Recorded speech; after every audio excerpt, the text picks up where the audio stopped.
Oi, oi, oi, pessoal! Tudo bem com vocês? Sejam bem-vindos ao canal da Professora Maluquinha!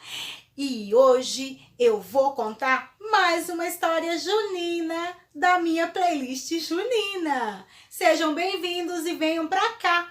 Não saiam daqui, é uma história bem legal. Mas antes de começar a história, vamos cantar aquela musiquinha?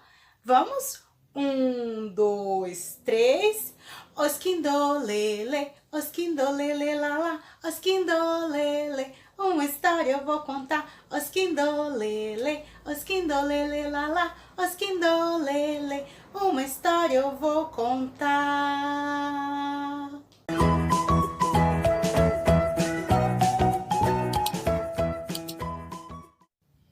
E a história que eu vou contar para vocês hoje é a Lenda da Fogueira de São João.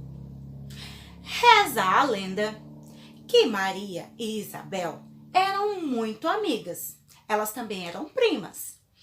E Isabel visitava Maria e Maria visitava Isabel sempre. Certo dia, numa tardezinha, Isabel foi visitar Maria e contar uma grande novidade. Ela estava grávida e ia nascer um menino e o seu nome seria João Batista. Mas elas moravam distante e Maria perguntou: "Ah, prima, como que eu vou saber que o João nasceu?" Isabel teve uma ideia. "Já sei, prima. Quando o menino João Batista nascer, eu vou pedir para alguém subir lá no alto da montanha, acender uma grande fogueira e colocar uma boneca num mastro bem alto."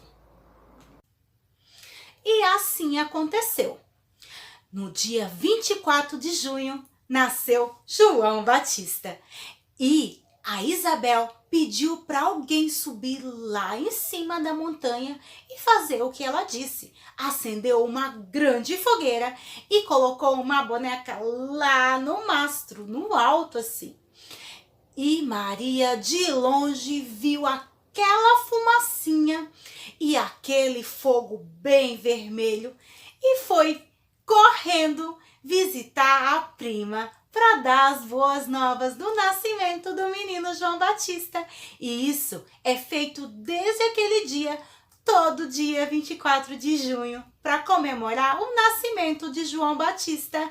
E viva São João Batista! Ê!